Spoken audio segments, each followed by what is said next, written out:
Bismillahirrahmanirrahim. Assalamualaikum warahmatullahi wabarakatuh.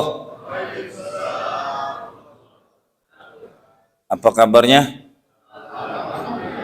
Luar biasa antum ini, hujan-hujan pun masih penuh masjid. Mabruk. Semoga selalu dalam berkah Allah. Amin ya rabbal alamin. Saya keluar dari rumah tadi belum hujan, setengah jalan baru. Insyaallah. Alhamdulillah, semoga hujan ini bawa berkah. Doa saya tadi buka dalam surat doanya Nabi Allah Nuh ketika banjir sudah parah banget dan dia minta diberhentikan hujan. Ya Ardullahi ma'aki wa ya sama'i aqli'i wa ghidhal ma wa ghidhal ma wa ghidhal ma wastawa ala judi wa kila bu'dan liqami zalimin. Surat Hud, minta diberhentikan hujan kalau sudah berlebihan. Semoga tidak menjadi musibah dan bala. Amin ya rabbal alamin. Alhamdulillah ala kulli halin wa fi kulli hali wa ni'matin ya karim. Asyhadu an la ilaha illallah wahdahu la syarika lah irghaman liman jahada bihi wa kafar. Wa asyhadu anna sayyidana wa maulana Muhammadan abduhu wa rasuluh la nabiyya wa la rasula ba'dah. Allahumma salli wa sallim wa barik wa karrim wa azim ala sayyidina al-azim habibina al-karim rasulina al-jalil Muhammadin sallallahu alaihi wasallam. Rabbi israh li sadri wa yassir li amri wahlul 'uqdatam min lisani yafqahu qawli amma ba'd. Saya bawa 3 kitab nih, jadi waktunya lebih panjang lagi nih. Siap-siap aja. Saya berharap bisa banyak diskusi, karena kita ngingetin saya mengkajikan sirah ini nggak terburu-buru, dan mudah-mudahan kita sudah mendapat ngambilnya. Intisarinya adalah bukan cuman peristiwa Isra Mi'rajnya. Ternyata ketika makin mengkaji sirah ada jarak per 10 tahun itu ada sesuatu yang sangat luar biasa terjadi dalam kehidupan baginda Rasulullah. Yang pertama yang sudah Allah sebutkan dalam Al-Quran umur 40 tahun. Ingat dalam Al-Quran itu sudah menyebutkan bagaimana mulianya umur 40. 40 tahun umur Rasulullah diangkat menjadi makhluk termulia. Bukan cuma Rasul, tapi Nabi paling sempurna. Menyempurnakan. Itu yang dicemburuin oleh Nabi Allah Musa. Bahkan dia ingin jadi umat Muhammad Rasulullah. Jadi menyempurnakan semua. Jadi karakter Rasul dari Nabi Allah Adam sampai Nabi Allah Isa itu, Nabi Allah Isa itu sangat kasih dan sayang. Kasih sayangnya Nabi Allah itu lebih hebat lagi kasih sayangnya Rasulullah Sallallahu Alaihi Wasallam. Disempurnakan, diangkat Nabi yang dengan segala kesempurnaan. Saya bilang kemarin dididik oleh makhluk 41 tahun. Seorang pemimpin yang mendidiknya, yang punya karakter, nggak pernah emosi, gitu. Abu Thalib, lihat marah-marah keluarganya, tokoh marah-marah tentang suruh bunuh Muhammad, santai aja dijawabin. Dibentuk oleh, makanya nanti saya sampai ngeliat gini, bedanya Rasulullah itu bentukan seorang paman yang sangat amat humble dan penyabar. Nanti antum lihat, nanti ada Nabi dididik di rumah kerajaan paling zolim makhluk di muka bumi, ngaku dirinya tuh Tuhan, maka karakternya kasar banget gitu. Jelas? Allah aja ditantanginya gitu. Gua pengen ketemu sama lo gitu. Ya kan? Bahasa Nabi Allah dalam Al-Quran itu nantang Allah pengen ketemu.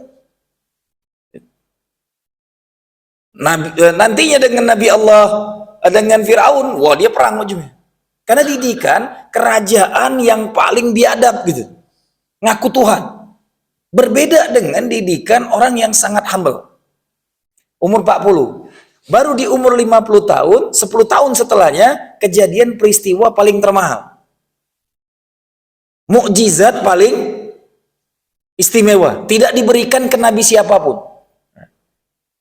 Saya cuma mengatakan ada 3 Nabi, 2 di antaranya Nabi mulia, Nabi Allah Ibrahim alaihissalam dengan Nabi Allah Musa. Dua-duanya diabadikan dalam Al-Quran. kedua-duanya meminta kepada Allah. Ingin bertemu dengan Allah. Yang pengen tegas banget Nabi Allah Musa alaihissalam. Bahasa lembutnya Nabi Allah Ibrahim, ya Allah tunjuki aku bagaimana cara kau menciptakan, mematikan makhluk Allah. Surat Al-Baqarah ayat 260. Saya bacakan ayatnya.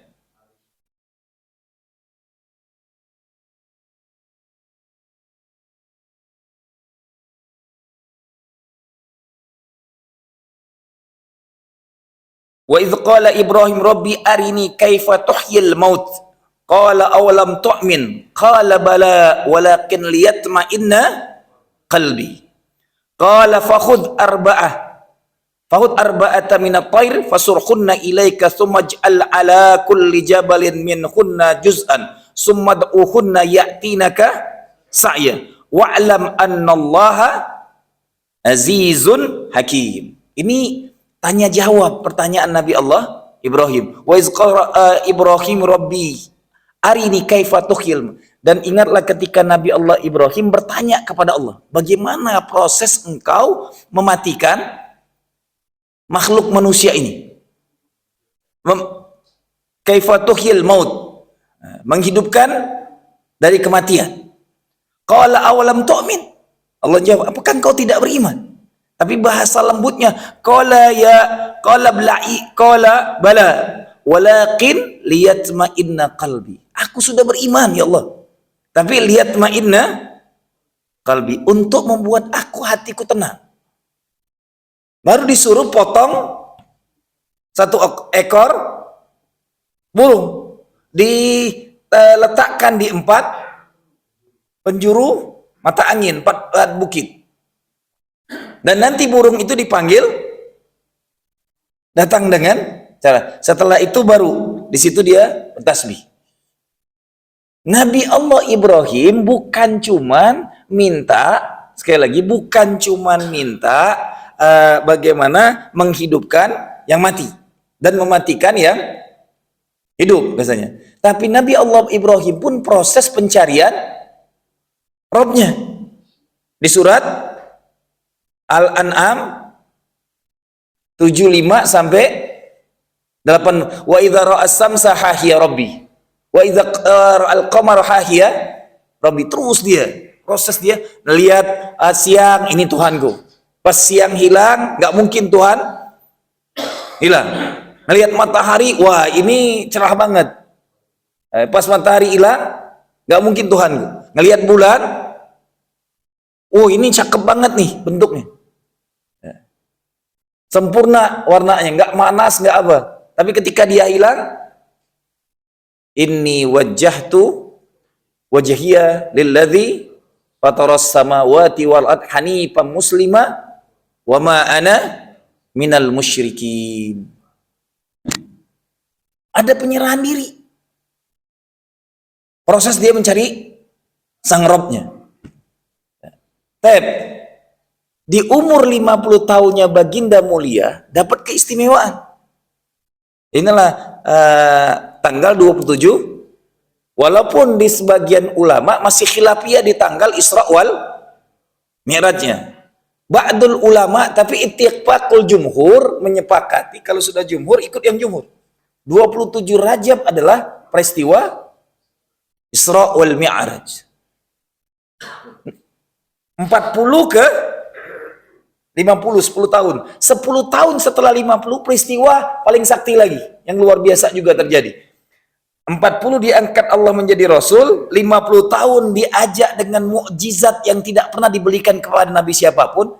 Bahasa Nabi Ibrahim tadi lembut, ingin menyaksikan bagaimana proses menghidupkan, mematikan. Nabi Allah nantangin, pengen ngelihatmu ya Allah. Katanya kau lihat gunung itu. Ketika gunungnya dalam Al-Quran malah meletus dan Nabi Allah Musa pingsan. Setelah dihidupkan lagi, ini tubtul aku bertaubat kepadamu, wa ma ana minal zalimin. Nabi Allah Musa nih yang nantangin Allah, pengen ngelihat, tapi nggak pernah diajak ke akhirat. Kemarin udah saya sampaikan bagaimana doa luar biasa ketika Rasulullah sedang zolimi di Taif. Ini ngeliatin, setiap nabi ketika sudah kesel ngelihat umatnya minta di azab, dilaknat. Karena kata Rasulullah, setiap nabi itu punya doa mustajab. Dan aku menangguhkan doaku untuk memberikan syafaat kepada umatku. Ini bedanya Rasul, gitu. Satu-satunya nabi tidak pernah meminta azab kepada kaumnya. Lihat, ketika di Taif, kepada siapa aku akan mengadu ya Allah? Semua urusanku. Dia ngelukannya, mungkin cara dakwaku salah. Cara pendekatanku kepada umat ini belum benar. Nyalain diri dia. Kalau kita lain lagi minta dengan Allah, ya Allah aku udah ngelaksukan segalanya, kau doa nggak dikasih gitu. Marah-marah lagi dengan Allah. Kayaknya hidup ini berat banget ya Allah. Beda nih, makhluk mulia yang dikasih Allah bahasanya memuji. Dan tidak ada melaknat orang-orang yang marah itu adalah para malaikat. Ingat, yang marah itu malaikat.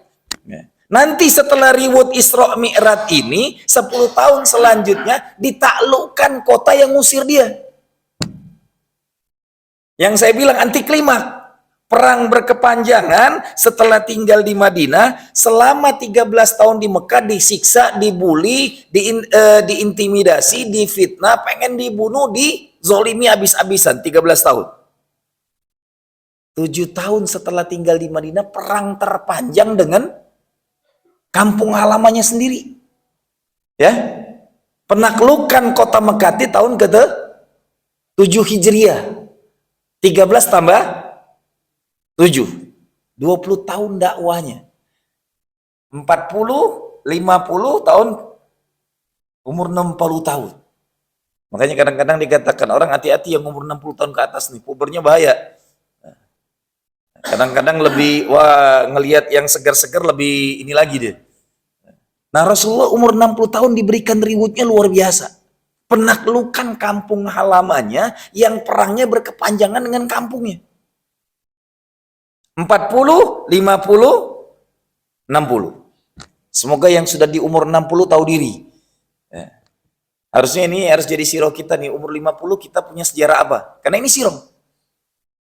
Apa yang hal besar yang kita sudah perbuat? Umur 60 apa yang sudah kita berbuat baik untuk diri kita atau untuk anak kita, untuk keluarga kita. Minimal itu. Tambah lagi untuk Rasulullah, untuk din semuanya. Semoga kita pun punya kontribusi untuk agama ini. Di umur-umur 40 tahun, umur 50 tahun dengan umur 60 tahun. Ini gambaran, maka saya cuma pengen mengatakan kepada antum, Isra Mi'raj bukan peristiwa biasa gitu. Peristiwa yang tidak pernah diberikan kepada nabi siapapun. Apakah masalah sholat? Bukan. Sebelum Rasulullah diutus, sholat sudah ada belum? Sudah. Sejak Nabi Adam udah sholat. Bahkan dipertegas nanti dengan doa Nabi Allah Ibrahim alaihissalam. Lihat, Rabbi ja'alni muqimas salati wa min dzurriyyati rabbana wa taqabbal du'a. 5.000 tahun sebelum Rasulullah lahir. Doa tentang sholat sudah ada. Jadi bukan masalah nerima sholatnya, bukan. Saya cuma pengen mengatakan, jangan sampai salah alibi kita mengkaji Isra Mi'raj. Kalau sholatnya sudah ada sejak para anbiya, waktu sholat mereka sama semua sebelum itu, yaitu ya ayyuhalladzina amanu dzkurullaha dzikran katsira wasabbihu bukrata wa asila. Sholatnya para nabi terdahulu di Safiur Rahman Al-Mubarakpuri, sirah ini mengatakan, disampaikan dengan jelas, nabi-nabi terdahulu sholatnya adalah di waktu pagi dan sore doang. 2 kali doang. Sudah sholat mereka. Yang membedakan Rasulullah itu bukan masalah sholatnya. Saya bilang, riwayat yang tidak pernah ada nabi, doanya selembut itu, sambal itu. Malaikat pun dendam parah gitu. Kesel banget gitu ngelihat Nabi Allah di zolimi. Sekesel-keselnya malaikat gitu. Ibaratin ingat maksud kalau dipanggil oleh malaikat Jibril satu malaikat penjaga dua gunung di antara Taif. Apapun yang dipinta Rasulullah akan dilakukan. Saya malah ngelihatnya doa di Taif itu innahum qaumun ujungnya la itu yang disampaikan ke malaikat innahum qaumun la ya'lamu. Kalau sekiranya tidak hari ini mereka beriman, aku berharap anak cucu mereka beriman. Hasilnya antum lihat nanti. Tahun ke 5 atau ke 6 Hijriah, orang Taif menjadi orang yang punya sejarah hadis terhebat. Abu Hurairah, orang Taif. Yang diberikan Allah Subhanahu wa taala. Ini yang tolong dibahasnya adalah bukan perintah sholatnya, karena sholat sudah ada sebelum Rasulullahnya. Tapi riwud diajak ketemu sang Khalik. Batasan ketemunya pun yang luar biasanya, tidak ada nabi sebelum itu yang langsung berjumpa dengan, sudah lakukan oleh Nabi Allah Ibrahim dengan dialog, nggak diajak kok ke akhirat. Minta tadi makhluk, bagaimana Allah menciptakan mematikan makhluk dengan bahasa lembutnya, bukan aku nggak percaya, bala walakin lihat ma'inna kalbi, untuk menenangkan diriku selembut-lembutnya, nggak juga diajak ke akhirat gitu. Rasul nggak pernah minta. Nabi Allah Musa malah nantangin, tapi beliau berdoa sehambel-hambel doa, selembut-lembut doa, hasilnya riwutnya adalah diajak rihla, jalan-jalan rihlatur ruhiyah yang paling luar biasa. Tamasa langsung datang ketemu dengan Allah. Ingat, malaikat pun cuman nganter sampai Sidratul Muntaha. Ya, cuman sampai situ doang. Karena kalau lewat dari Sidratul Muntaha terbakar dia. Sekelas makhluk yang paling mulia, Jibril itu mendampingin seluruh Nabi dan Rasul ketika diutus ke muka bumi ini, didampingin. Tapi dia pembawa wahyu kok gitu. Yang paling dekat dengan Allah malaikat itu adalah Jibril. Nabi Allah, malaikat mulia Jibril saja tidak punya tempat untuk keluar dari terminal persinggahan makhluk Sidratul Muntaha.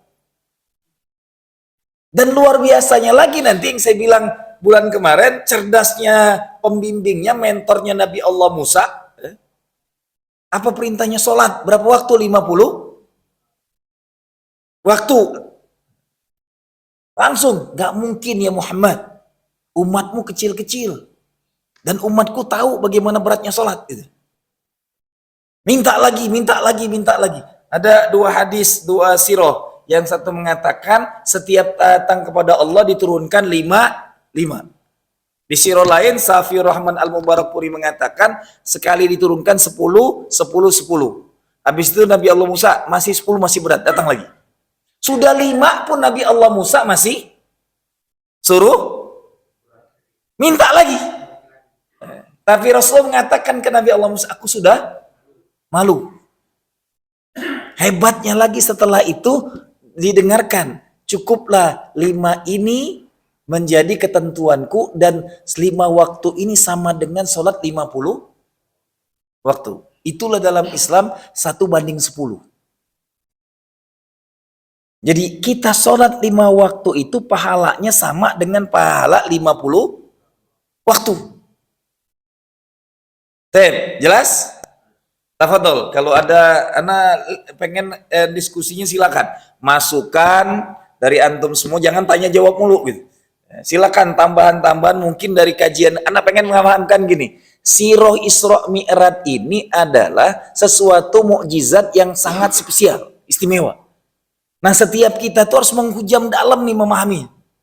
Jangan, saya tidak setuju banget ujuk-ujuk mengatakan Isra Mi'raj itu peristiwa sholat. Sebelum Isra Mi'raj pun Rasul sudah sholat.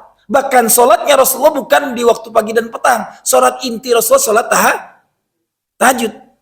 Ya ayyuhal muzammil qumil Laila illa qalil, perintah qumil laila. Sudah diperintahkan dari awal untuk bangun di malam hari. Sudah ada ayat-ayatnya tentang sholat malam.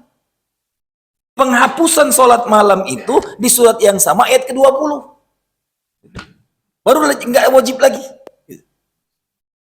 Baik, tafadhol. Ya, Pak. Ya, Assalamualaikum warahmatullahi wabarakatuh. Waalaikumsalam warahmatullahi wabarakatuh. Ini terkait dengan konsep Isra Mi'raj, ada ada anggapan bahwa peringatan ini sebagai bid'ah. Nah, padahal dalam riwayat Nabi Muhammad pun memviralkan saat mengumpulkan kaum Quraisy bahwa Allah memperjalankan dari Mekah ke Masjidil Aqsa, bahkan terus sampai ke Sidratul Muntaha. Nah, ini untuk menepis konsep bid'ah yang selalu kan biasanya kalau bid'ah itu ada narasumbernya. Jamaah kan kecenderungan mengikuti narasumber sehingga timbul anggapan bahwa memang ini konsep bid'ah gitu loh. Nah, sekarang antara narasumber dan jamaah ini harusnya kan sinkron. Nah, ini menurut Ustadz gimana? Pertanyaan lagi jadinya. Jadi terkait dengan kalau bicara tentang bid'ah, saya sudah bilang apapun kalau ditiliknya dari sisi kajian segala sesuatu yang tidak ada di zaman Rasul dikatakan bid'ah terlalu banyak gitu. Banyak banget gitu. Bukan cuma itu aja. Memang maulid aja udah nggak ada di zaman Rasul gitu. Ya gitu. Maulidan nggak ada, Isra Mi'ratan nggak ada gitu. Kalau pengen dikatakan seperti itu. Tapi tadi yang saya selalu katakan hadis bukan cuman, kadang-kadang kita ngomong amalan yang paling utama itu amalan yang diamalkan oleh baginda Rasulullah SAW. Benar itu. Tapi dalam Islam sudah dipakai. Saya cuma mengatakan gini, al ulama warasatul anbiya. Itu hadis sahih. Innamal ulama la yarisu malan wala dinar. Kata Rasulullah. Ulama itu nggak mewarisi harta dan nggak mewarisi kekayaan. Tapi yang diwariskan oleh ulama adalah ilmu. Terus berkembang peradaban emang nggak ada. Jadi kadang-kadang kita gini, dikit-dikit kembali kepada kita tahu hadis itu bukan dari lisan Rasulullah, dari ulama. Ujuk-ujuk dikit-dikit kembali kepada Al-Quran Sunnah. Ulama yang menyampaikan hadis sahih terhebat itu imam. Murid siapa beliau? Imam Syafi'i, mazhabnya Syafi'i. Gitu. Dan sekarang akhir zaman malah nggak mau bermazhab sama sekali. Padahal dalil harus bermazhab tuh kalau kita kuatkan kata Rasulullah khairul qurun qarni. Summa ba'dahu, cuma 3 kali Rasulullah. Sebaik-baik fase zaman itu zamanku, kemudian setelahnya, dan kemudian. Berarti hadis ini sahih. Sebaik-baik zaman itu zaman Rasulullah, kemudian zaman sahabat, kemudian zaman tabi'in. Ulama-ulama hadis, ulama-ulama fikih, ulama-ulama mazhab ini ada di zaman tabi'in. Selesai. Maka yang tidak bermazhab tidak ngikuti hadis Rasul. Jangan gitu. Hadisnya sahih. Sebaik-baik fase, sebaik-baik kurun, sebaik-baik masa zaman baginda. Semua kemudian setelahnya zaman sahabat. Habis sahabat tabi'in. Baca sirah. Siapa imam pertama? Abu Hanifah. Abu Hanifah itu Makiyin. Asli orang Mekah. Imam Malik orang Mekah. Anak Anas bin Malik. Imam Syafi'i orang Mekah. Bapak Palestina, ibu Mekah. Begitu. Jadi kalau kajiannya dikit-dikit dihubungkan dengan bid'ah, kita nggak usah ngambil pendapat ulama. Ente tahu hadis dari ulama masalah. Nggak ada ulama nggak sampai agama ini hari ini. Maka kalau saya cuma mengatakan gini, jangan urusan furu'iyah itu dibesar-besarkan. Yang tidak dibolehkan dalam Islam itu masalah rukun. Ya, rukun itu di atas kewajiban. Malah ini syiar. Gitu. Luar biasa negeri ini. Kita diliburkan hari PHBI kita banyak banget gitu. Ya kan? Ini syiar aja. Idul Fitri, Idul Adha, Nuzulul Quran, Isra, Maulid, Nabi. Ada 5 minimal gitu. Syiar aja. Ngargain pula nanti agama dia ada liburnya juga. Makanya paling enak tinggal negeri ini banyak liburannya. Ya kan gitu. Saya cuma mengatakan ini syiar, strategi doang gitu. Kenapa ada maulid? Dakwah itu. Agar umat ini tahu ada kelahiran. Agar umat ini tahu ada peristiwa mukjizat paling sakti gitu. Ya kan gitu. Sama yang membid'ah-bid'ahkan, nggak ada namanya peristiwa Isra Mi'raj. Bid'ah juga ngaji di hari Selasa, haji Rabu. Adakah Rasulullah ngaji pada subuh kayak gini? Ada nggak? Kalau mau dibohong kita banyak banget gitu. Jelas? Gitu. Kalau saya ngambilnya gini, yang paling gampang dalam beribadah ini, kalau itu urusannya bukan urusan usul, nggak usah dibesar-besarin. Kalau urusan furu'iyah, sunnatullah, setiap furu'iyah itu ada pemahamannya. Tambah lagi sekarang akhir zaman. Nih, tolong, Ana cuma ngingetin kunci ujungnya. Ana dengan antum ini hidup di zaman kurikulum Allah paling bejatnya hidup. Jelas? Fase mulkan Jabariyah. Raja-raja diktator, pemimpin-pemimpin biadab, pemimpin-pemimpin pembantai, pemimpin-pemimpin pembunuh, pemimpin gak ada hati. Tambahnya lagi kan gitu. Banyak lagi tambah. Umatnya, makhluk yang hidup di zaman ini kena penyakit wahan. Penyakit wahan tuh bukan hadis, ana dengan antum pelakunya. Jelas? Jadi jangan saya, ana dengan antum itu kena penyakit hubud dunia.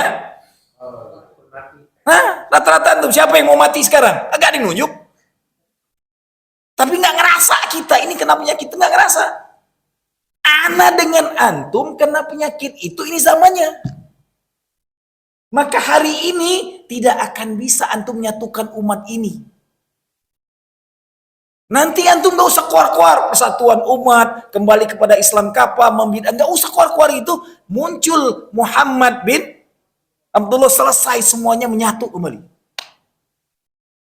Karena ini fasenya, fase kurikulum Allah, jangan dilanggar lagi. Saatnya umat Islam bangkit bersatu. Gak akan bisa, itu cuma ngomong doang. Buktinya 1300 tahun bersatu kok dalam khilafah, gak pernah ribut umat Islam. Tapi ketika tumbangnya khilafah Islam 1924, dunia ini kacau balau. Ingat, 1924 sampai 1965, perang buntang-banting saling bunuh terpanjang dunia ini. Kacau balau. Ketika konsep Islam dihancurkan oleh mal'un Yahudi laknatullah. Antum lihat 1924 sampai 1965, perang dunia pertama sampai perang dunia kedua, perang terus saling bunuh di mana-mana. Nggak ada amannya. Apakah sampai hari ini aman? Kagak ada amannya sampai hari ini, perang di mana-mana. Bahkan yang paling menyedihkan kata Rasulullah, antum katsir walakin kal ghutha. Kalian banyak seperti buih hidangan mewah kita ini. Makanya akhirnya saling jelekin. Sesama kita aja saling bunuh. Lihat hari ini. Saudi nyerang Yaman. Muslim aja saling bunuh. Gitu. Jadi yang dipertanyakan oleh antum, kalau anak nggak usah diperdebatkan lagi. Kalau kita punya ilmu kajiannya makin cerdas, hal-hal furu'iyah itu nggak ada kepentingan lagi. Maka kalau saya ngelihatnya sekarang, lihat banyaknya harokah itu cara Allah, ini takdir ini sudah, membagi segmentasi dakwah. Siapa di antara antum yang lebih hebat dari jamaah tablik door to door dari rumah ke rumah? Nggak ada yang bayar kok dia dakwahnya. Siapa yang bisa dakwain preman dengan semua badannya tato sampai ke masjid? Hanya jamaah tablik yang bisa melakukan. Hargain, bukan malah diusir dari masjid. Dia mau datang ke masjid, ada masjid nggak mau nyambutnya, kotor, jijik, lebih menjijikkan lagi mencaci makinya. Harusnya malahan ketika dia mau izin ke sini, diayumin banget, disediain tempat. Mohon maaf, masih banyak masjid pun kita kurang punya adab. Ini bukan untuk saya nih. Kadang-kadang orang beriman itu adalah man kana yu'minu billah wal yaumil akhir falyukrim dhaifah. Benar? Barang siapa beriman kepada Allah dan hari akhir memuliakan tamunya. Ini malah diusir, beriman enggak gitu. Yang mau didatangin rumah Allah. Ini nyindir dikit. Jamaah tablik aja kadang-kadang sebagian nolakin. Nggak usah ke jamaah tablik, ustadz aja datang ke masjidnya nggak ada yang nyambut. Nih nyindir doang nih. 3 tahun gue di sini gitu, agak pernah ada yang nyalamin satupun. Ya, kadang-kadang. Tapi ente nggak pernah nyambut anak di situ. Alasan umat ini pinter bener. Inilah penyakit wahan ini. Anak bukan cuma untuk anak, siapapun ustadznya yang datang, antum ahlul bait sini, sambut, gantian aja buat jadwal. Bukan untuk anak, karena ini bagian daripada man kana yu'minu billah wa yaumil akhir. Di jadwal aja, Sabtu Ahad ada ustadznya, sambut mereka. Oh nggak ada bid'ah cari berkah ustadz. Nah ini lebih bahlul lagi gitu. Hadisnya jadi al ulama warasatul anbiya. Jadi wajar terkadang di satu masyarakat Nadin cium tangan ulamanya bolak-balik nyari berkahnya. Karena hadisnya sahih. Makanya bilang tadi, siapa ini segmentasi dakwah yang sudah Allah siapkan dan ini takdir yang berjalan. Muncul jamaah tablik cara ini pas secara dakwah Rasulullah ketika ke Taif siat rumah kan kedatangin ada hadisnya kok, nggak ngarang-ngarang nih. Selama di dakwah di Mekah tidak ada satu rumah di Mekah yang tidak digedor oleh Rasulullah, semua rumah dimasuki. Sampai dalam hadis yang kita baca tidak ada satupun rumah di Mekah yang tidak dikenalkan dengan dakwah Rasulullah. Caranya luar biasa. Diambil oleh jemaah tabligh. Ada yang dakwahnya dikit-dikit pengen pemurnian. Muncullah Wahabiyun. Saya nggak mau mengatakannya Salafi. Salafi itu kaum Salaf. Wahabi. Ada yang dakwahnya sibuk dikit-dikit khilafah. Walaupun ditanya konsep khilafahnya gimana nggak jelas. Siapa pemimpinnya nggak tahu deh. Ya. Hizbut Tahrir. Udah biarin. Bagus. Membrandingkan tentang kebangkitan akan munculnya khilafah, dukung aja. Coba siapa yang bisa memiliki organisasi rapi dengan uang triliunan, punya sekolah, punya kampus, punya rumah sakit, ngurus masjid aja kita masih berdebat mulu gitu. Alhamdulillah ada satu harokah yang sudah melakukan itu. Coba siapa yang bisa punya pesantren tertua di Indonesia banyak banget, ada orang sudah 200 tahun, ada yang udah 300 tahun gitu. Majelis taklim ibu-ibunya di mana-mana, sampai pagi ada, sore ada, siang ada, gitu. Sampai nggak bisa tidur siang gitu. Solawatan di mana-mana tiap hari, ya kan gitu. Ustadznya kemana-mana, sarungan mulu kemana-mana. Siapa yang bisa seperti itu? Cara Allah biar syiar ini berjalan. Hanya ulama Nadin yang konsisten istiqomah membina umat dari hari ke hari. Taklim ke taklim ke taklim ke taklim, yasinan, berjanji, maulidan. Dakwah itu. Ya kan gitu?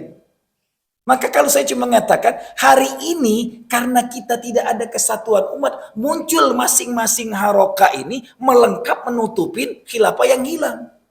Itu aja. Ambil positifnya. Jelas? Kayaknya saya udah ngejelasin ini berkali-kali nih. Ditanya lagi. Karena virus selalu nyebar. Ya, makanya hindarin jidal. Diajak orang berdebat hindarin. Karena apa? Kalau sama kayak kemarin. Siapa di antara antum yang mempikok rambutnya? Ada? Apa hukumnya pikok?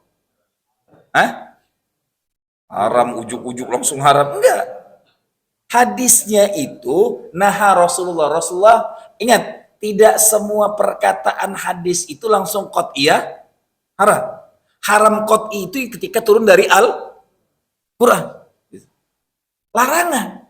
Tapi larangan itu nanti Rasul membolehkan mempikok rambut dengan warna selain hitam. Jangan ujuk-ujuk langsung haram. Gitu. Ada pilihan. Gitu. Jelas? Jangan langsung, kemarin Ustaz, apa hukumnya? Haram kan? Anda bilang nggak kayak gitu. Ya agama ini elastis banget gitu. Dan dia bukan qat'iyah yang sampai gara-gara pikok rambutnya jadi murtad atau kafir. Nauzubillah min dzalik gitu. Jelas?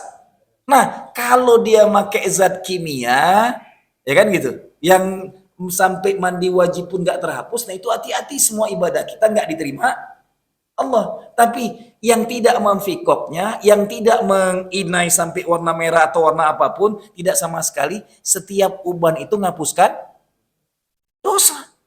Ribut pula itu. Malah stres kalau antum udah tua nggak punya uban gitu.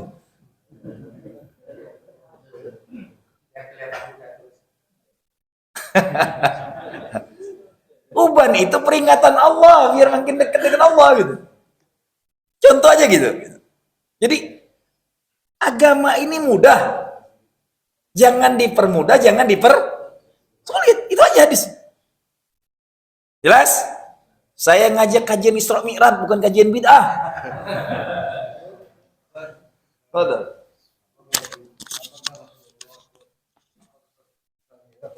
Surga atau neraka, Ustaz.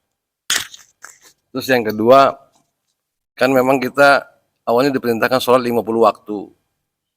Tapi kalau dihitung-hitung kan sholat kita ini lebih 50 rakaat, Ustaz. Kalau dihitung-hitung ya. Kalau di total 50 rakaat, Ustaz. Apa yang menyebabkan sholat itu membuat kita tenang, Ustaz? Dari itu aja, Ustaz. Makasih. Step yang pertama, kalau dalam sirah Wasafiur Rahman Al-Mubarakpuri diceritakan, makanya tadi kenapa ketika pertama kali yang kemarin antum kajikan Isra Mi'raj ini kan ilmiah, ya gitu. Kita nggak tahu karena ada hadisnya aja, pintu surga paling kecil itu antara Mekah sampai ke Madinah, itu pintu surga terkecil. Dari 8 pintu surga, pintu neraka cuma 7. Insya Allah banyaklah muslim yang masuk surga, amin ya robbal alamin. Semoga kita bagian daripada ahlu surga, amin. Ini, jadi bisa aja pintu itu langsung dibukakan di depan mata Rasulullah setelah melakukan Isra. Yang gitu. Nah, apakah Rasulullah dilihatkan surga dengan neraka? Di Sirah Saifur Rahman, iya. Bukan cuma surga neraka, karena beliau ini Nabi akhir zaman yang sedang dirundung masalah besar dakwanya sampai seberat itu. Pertama kali langit pertama dibuka, pintu surga pertama dibuka, langit pertama ketemu dengan Nabi tertua. Di sini di Sirah, Nabi Allah Adam alaihissalam. Dan langsung membaiat ke nubuatannya. Kalau bahasa kita nyalamin, langsung mengatakan, adalah memberikan selamat tentang keindahan dia menjadi Nabi akhir zaman. Yang pertama kali nyambutnya Nabi tertua. Kan kalau dikatakan apakah dilihat ayat Al-Qur'annya pun demikian. Subhanalladzi bi abdihi lailan minal masjidil haram ilal masjid alladzi barakna haulahu linuriyahu, yang kami berkahi di sekelilingnya linuriyahu min, untuk kami lihatkan tanda-tanda urusan Allah. Al-Quran yang sudah mengatakan itu. Nggak usah lagi dibahas. Udah qat'iyah dalam Al-Quran, Allah berikan dia penglihatan dari tanda kebesaran Allah. Gitu. Bahkan isi surganya pun dilihatin. Kenapa nanti dilihatkan itu? Wanita yang digantung dengan payudaranya. Laki-laki yang perutnya gendut sampai nggak bisa berdiri sama sekali, pemakan uang haram, riba, nganakin uang rentenir. Bahkan nanti penghuni terbaik neraka pemakan uang haram ini Hanan, sekretarisnya Fir'aun, Haman. Dilihatkan penghuni utamanya Haman. Jadi kalau di Safiur Rahman Al-Mubarakfuri itu lengkap semua dilihatkan, sampai setiap tobakat, setiap langit dari 7 langit ketemu dengan para nabi mulia semua. Diawali dengan Nabi Allah Adam alaihissalam, langit ke-7 dengan bapaknya para nabi, Abul Anbiya, Khalilullah. Langit ke-6 ada Nabi Allah Musa alaihissalam. Jadi kalau ditanyakan apakah Rasulullah dilihatkan surga dengan neraka, bukan cuman sirah Safiur Rahman, rata-rata haikal pun sirahnya mengatakan yang sama. Gitu. Ya. Sebelum Mi'rajnya itu Nabi memimpin semua nabi. Dan itu di Masjidil Aqsa. Bukan di surga, sholatnya di Masjidil Aqsa. Itu untuk memberikan reward, lihat ma'inna qalbu. Nabi itu sebenarnya udah tahu soal Mi'raj. Semua nabi udah tahu. Iya. Untuk membaiat dia, nubuatnya. Iya, biar dia makin yakin, tapi harus diingat juga, bukan cuman peristiwa jadi imam, sebelum memasuki tempat suci pun dibersihkan dulu. Pembedahan Rasulullah 2 kali, ketika dia kecil, kemudian ketika dia mau Isra. Mi'rajnya dibedah lagi, dibersihkan. Ini nunjukin masuk surga itu kudu bersih. Bukan dikit-dikit bid'ahin umat gitu. Sudah aja bersih. Hah? Sudah aja bersih apalagi surga. Masuk WC untuk bebersih. Bukan masuk WC bersih, enggak. Rata-rata masuk WC buang kotoran. Gitu. Keluarnya baru bersih gitu. Jelas? Nah, ini yang tadi antum tanyakan gitu. Pertama itu tadi ya tentang bukan cuman surganya saja. Jadi saya cuma mengatakan paling nikmat tuh umat kita. Isra Mi'raj itu melengkapi semuanya, ditemukan. Pertama sholat berjamaah. Kenapa harus di Masjidil Aqsa? Ini deklarasi Allah. Surat Al-Isra itu tentang Isra Mi'rajnya cuma 1 surat. Panjang nggak setelahnya mengingatkan kaum Bani Israel. Klaim Robbaniyah. Setelah Rasulullah menjadi imam sholat di Masjidil Aqsa, tidak ada lagi klaim Masjid Al-Aqsa milik Yahudi. Selesai, karena semua nabi sudah diimamin. Semua nabi yang diturunkan ke Bani Israel sudah diimami Rasulullah. Sudah jadi pengikut Rasul. Maka tidak boleh ada klaim lagi Masjid Al-Aqsa milik mereka. Sholatnya pun di Masjidil Aqsa. Bahkan sejarah peradaban Islam, ingat, kiblat umat Islam ke Masjidil Aqsa itu lebih panjang daripada ke Masjidil Haram. Selama hidup Rasul ya. Untuk lihat, dari awal surat Ya Ayyuhal Muzammil Qumil Laila, sholatnya ngadap ke Aqsa. Umur 40 tahun. Sampai ke tahun keberapa pindah kiblat? Tahun keempat, tahun kelima Hijriah. Di Masjid Qiblatain. Itu pun Rasul nggak minta, cuman hatinya condong pengen Al-Quran. Condong banget, pengen banget kiblat itu dipindahkan ke Haram. Karena hatinya condong, nggak berdoa aja lo denger gitu. Saking luar biasanya Rasul. Dipindahin. Satu-satunya Nabi dapat kemuliaan, dikasih kiblat pertama, kiblat para anbiya, digantikan ke kampung halamannya. Jelas? Jadi panjang kita itu sholat, ya kita sekarang nggak ngerasain. Rasul itu ngerasain sholat tak sampai tahun ke-5 Hijriah. Berarti 13 tambah 5. Ada 17 tahun Rasulullah sholat ngadap ke Masjidil Aqsa. Sisa umur Rasul itu cuma sampai 63. Gitu. Ya kan gitu?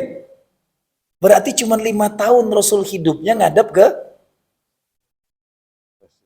Masjidil Haram. Rasulnya.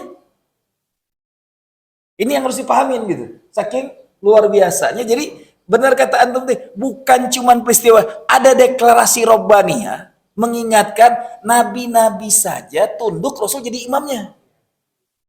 Dan itu bukan cuma hanya ketika peristiwa Isra wal Mi'raj, tapi nanti Rasul jadi imam para anbiya ketika sudah yaumil kiamat pun dia jadi imamnya para anbiya. Pemimpin para nabi itu baginda Rasul. Dan itu yang dibuat oleh Nabi Allah Musa sangat cemburu. Dan aku ingin jadi umat Muhammad. Nabi Musanya aja ingin jadi umat Rasul. Yahudi bunuhin umat Rasul, begonya. Jelas? Tadi tahu?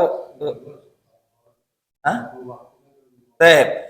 Ini maka saya bilang tadi, kenapa 50 waktu itu nunjukkan aslinya hidup kita ini cuma untuk sholat.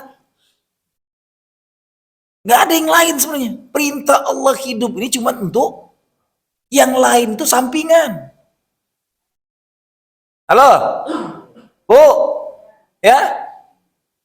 Yang lain sampingan. Jangan marah-marah sama suami gitu.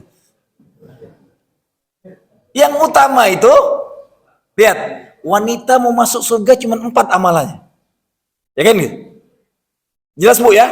Pernah saya sampaikan kok di kajian ibu-ibu. Cuma 4 doang, gak usah banyak-banyak. Nggak penting ikut taklim kemana-mana. Ibu-ibu masuk surga paling gampang cuma 4. Kata Rasulullah, wanita itu masuk surga pertama, jaga sholatmu. Yang kedua, amalkan puasa Ramadanmu. Ya kan? Yang ketiga, taati suamimu. Dan yang keempat, jaga farajmu, kehormatan, kemaluan. Jangan diumbar kemana-mana. Cuman 4 ini, kata Rasulullah, udkhulil jannati min ayyibabin masyi'ti. Silakan kalian masuk surga dari pintu manapun engkau mau. Cuman 4 doang amalnya. Nggak usah macem-macem itu. Cuman sholat 5 waktu, nggak dituntut sholat sunat tahajud, Allahu Akbar. Tunggu biar Umi sholat dulu. Nggak disuruh sholat tahajud. Jadi nggak ada perintah wanita itu sholatnya panjang. Baca Quran 30 juz semalaman gitu. Suami nggak dilayan, kagak disuruh. Cuman sholat 5 waktu, puasa Ramadan. Yang ketiga, berbakti, taat kepada suami. Yang keempat, menjaga kehormatan kemaluannya. Makanya lihat, wanita itu setelah nikah tidak boleh memasukkan laki-laki siapapun tanpa seizin, kecuali mahramnya. Kalau mahram nggak usah izin. Ya? Adik suami itu kan mahram. Mahram nggak? Mahram syakik, mahram yang terangkat. Kalau udah ceraian nggak bisa lagi. Jelas? Kalau adik kandung dia, ibu dia, orang tua dia, itu yang mahram. Jelas? Jadi yang antum tanyakan yang kedua ini terkait 50 waktu itu. Makanya kenapa sholat berjamaah, kita tuh cuma nunggu-nunggu sholat kok. Dari satu azan ke azan tuh nungguin sholat hidup. Dengan itu yang Al-Quran, tujuan penciptaan kita. Ya. Pertama-tama itu aja. Untuk ibadah. Ya. Nah, kalau terkait dengan ibadah, ini ada pemahaman yang harus kita benarkan di otak kita, gitu. Jangan sampai mengerti ini ibadah itu cuma sholat. Ya. Antum apa profesinya? Pedagang? Kerja? Sekarang? Udah pensiun?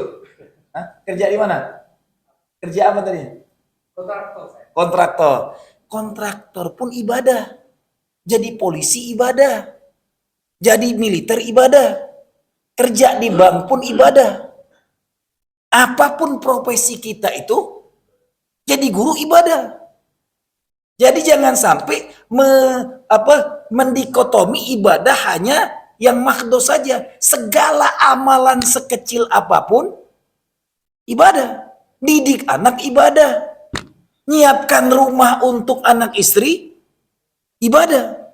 Jadi kajian Islam tentang ibadah itu paling luas.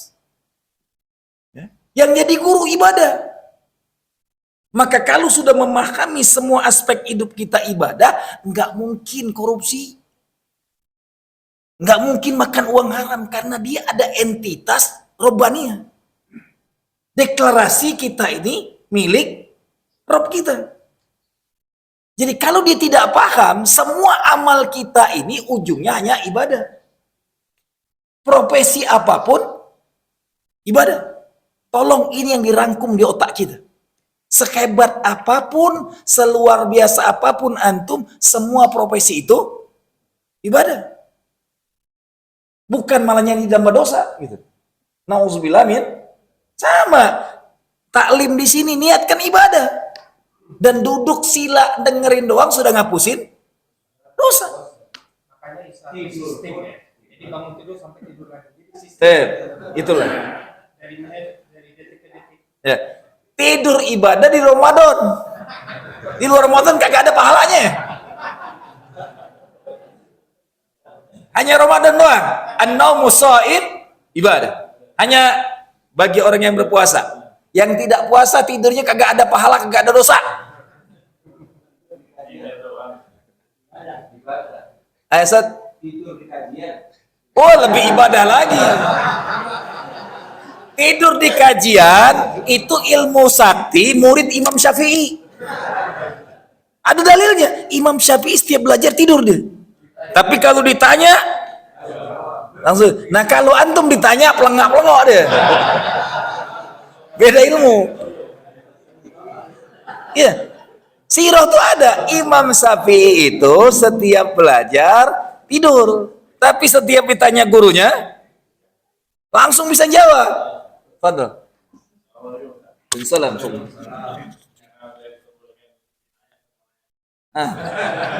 Anak nanya ngomongnya. Silakan memberikan. Oh siap. Salah push up. Ustadz tadi mendengar kajian Ustadz mengenai Isra dan Mi'raj. Rasulullah diberangkatkan oleh Allah Subhanahu Wa Taala. Kemudian ketika berangkat itu kan malam Ustadz ya. Kemudian kembalinya kan sebelum subuh. Nah, ketika sudah sampai ke setelah sampai di Mekah itu ada umatnya kan yang percaya dan tidak percaya gitu Ustaz. Mohon pencerahannya supaya jamaahnya itu percaya itu bagaimana Ustaz? Terima kasih. Tolong diingat ya, yang percaya itu umatnya, yang tidak percaya belum jadi umatnya. Ya, umat Rasul itu yang sudah bersyahadat. Baru umat Rasulullah. Yang belum bersyahadat bukan umat Rasulullah, bukan. Kalau kafir bukan umat Muhammad. Jadi ini paham dulu nih gitu. Yang tidak bersyahadat karena dia tidak menyaksikan wa asyhadu anna Muhammad Rasulullah. Jelas?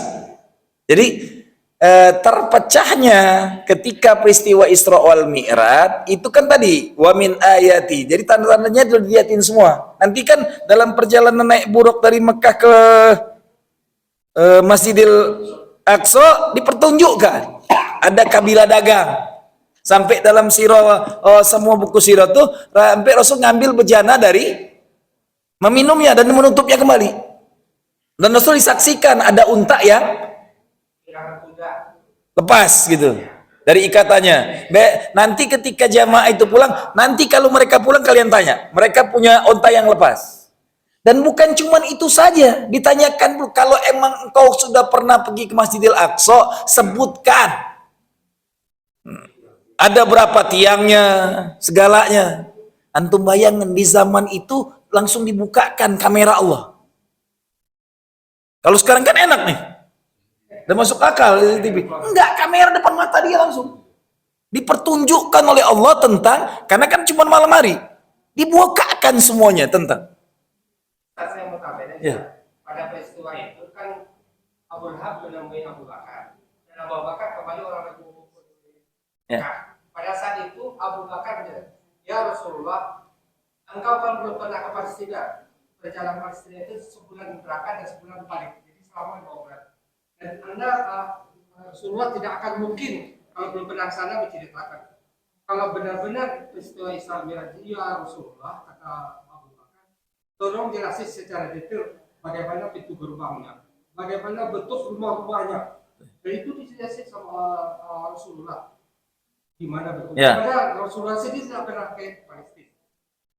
Diterang secara detail rumah-rumahnya, terus sama kuda-kuda itu yang lepas di lembah-lembah itu. Orang Rasulullah yang menyampaikan itu kakek kabilah itu kalau lepas itu ada di lembah-lembah. Dan semua kuda-kuda itu disebutin siapa nama-namanya. Dan 2 hari lagi akan datang ke Mekah. Peristiwa itu ramai ini yang tadi Muslim jadi murtad. Semua yang murtad juga semua jadi Muslim di Mekah. Itu diceritakan secara detail. Step, itu sirahnya. Ya, secara gambarannya, datangnya Abu Jahal ke rumah Abu Bakar Siddiq itu untuk menjadikan Abu Jahal itu suruh murtad sebenarnya. Karena cerita Muhammad itu kan mereka katakan Muhammad telah gila. Ngarang-ngarang cerita nggak masuk akal. Tujuannya itu. Tapi ingat, sebelum mendatangin Rasulullah, Abu Bakar sudah langsung mengklaim kepada Abu Jahal. Kalau itu datang dari mulut Muhammad, maka saya percayai. Belum ketemu Rasul. Ya. Jadi asbab gelar As-Siddiq itu bukan setelah ketemu Rasul. Kalau datang dari Muhammad apapun itu, maka saya membenarkan. Tasaddaq. Aku benarkan itu. Yang tadinya semangat, wah ini kesempatan nih. Kata Abu Jahal ini, tokonya Abu Bakar harus ini langsung ciut dia. Ya, salah nemuin orang dia bilangnya. Gue pengen dapat dukungan. Baru setelah itu dia bersama-sama dengan Abu Jahal nemuin Rasulullah. Gitu. Yang selalu mendiskreditkan bukan yang menanyakan itu bukan Abu Bakar. Abu Jahal nanyakan itu detil. Nah, tujuan Abu Bakar meyakinkan. Iya, Abu Bakar cuma ngomong ujungnya, engkau kan belum pernah ke sana ya Rasulullah. Ya. Itu. Sedangkan Abu Jahal itu jelaskan kepada kami secara detil. Waktu ketemu Abu Lahab juga Abu Bakar menjelaskan rumah warna putih, kalau dibilang Rasulullah warna hitam, saya yakin itu warna hitam. Sampai segitunya. Begitu. Nah, yang karena Rasulullah tuh membukakan gambaran Masjidil Aqsa depan matanya dilihatkan benar. Kalau kita ini sekarang ini kayak gini nih, video gede banget, kamera besar ditunjukkan semua kondisi Masjidil Aqsa lengkap. Ya, orang-orang Mekah itu ada sebagian yang sudah ke Masjidil Aqsa dan tahu. Maka ketika disampaikan terdiam mereka. Gitu. Sebenarnya bahasanya gini, kenapa peristiwa itu harus disampaikan di pagi-pagi? Karena kan orang-orang kafir Quraisynya sendiri sudah pengen nindas habis-habisan. Gitu. Dan kalau bahasa saya kemarin apa?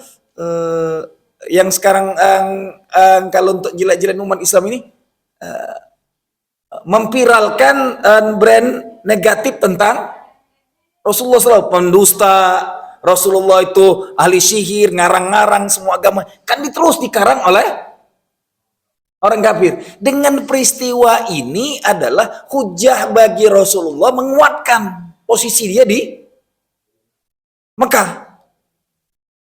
Ketemu dengan orang musyrik itu makin meyakinkan dia. Pertama yang saya bilang, kekuatan datang kepada Allah itu adalah rikhlah yang sangat dahsyat, ngecas habis-habisan. Dia punya powerful dakwahnya lagi gitu. Yang sedang lagi duka cita berat gitu. Sudah suami istrinya meninggal, pamannya meninggal, ditimpukin pula, sengsara berkepanjangan, dikasih reward, dan orang-orang Mekah sudah lagi di atas angin untuk menindas Rasul di situ. Tapi Allah balikan semuanya dengan cerita nggak masuk akal itu. Yang bagi mereka, wah Muhammad ini gila nih. Kan gitu. Jadi cerita Isra wal Mi'raj itu yang pertama yang harus diingat oleh kita, hikmah utamanya satu, memperkuat basis dakwah di kota Mekah. Yang tadinya emang sudah nggak ada gambar lagi. Setelah peristiwa Isra Mi'raj, kekuatan Rasulullah makin menghujam di sana. Orang-orang yang tadinya murtad pun berbondong-bondong masuk Islam kembali. Begitu hebatnya. Kalau saya buat gini, ini rangkuman saya. Makanya saya kemarin tadinya ngajak diskusi detil itu karena penting banget. Saya sampai buat 10 macam. 1.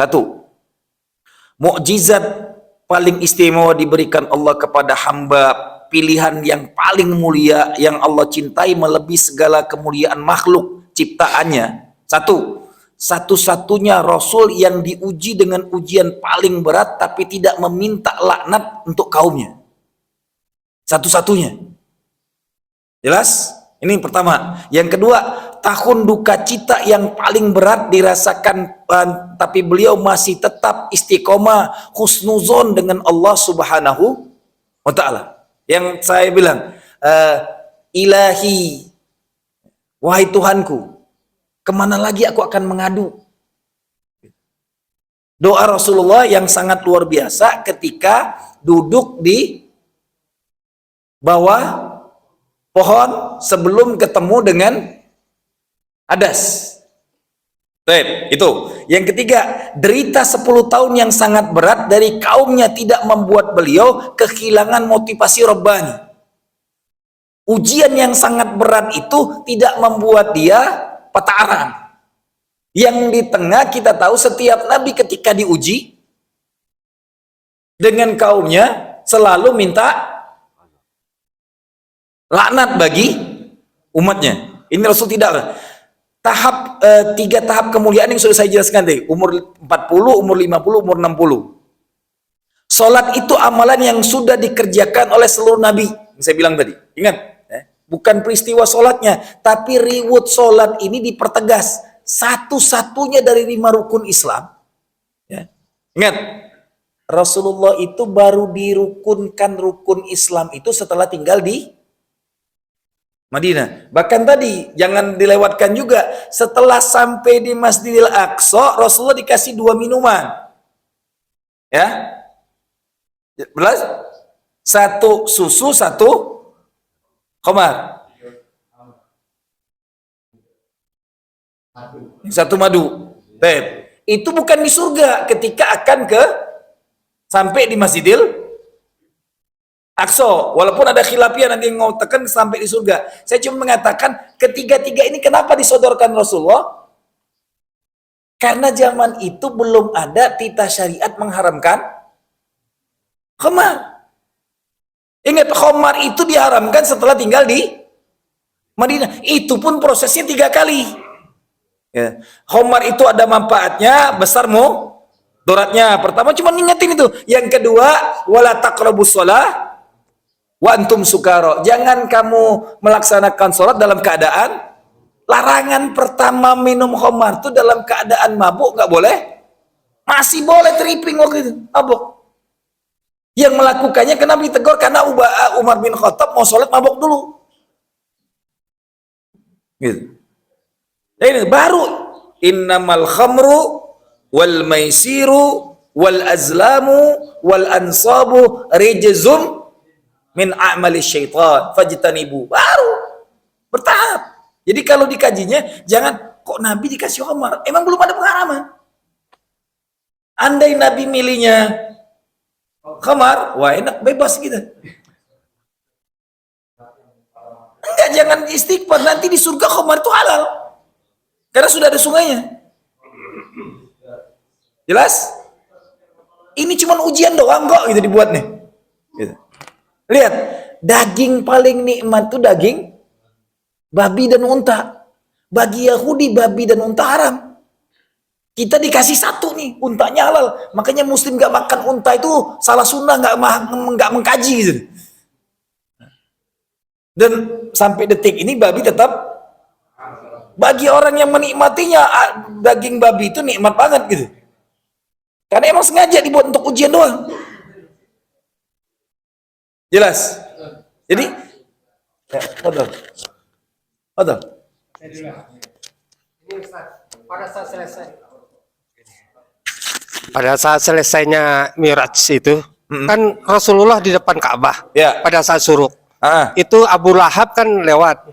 Ditanyakan dan diceritakan bla bla bla bla sama Rasulullah ya.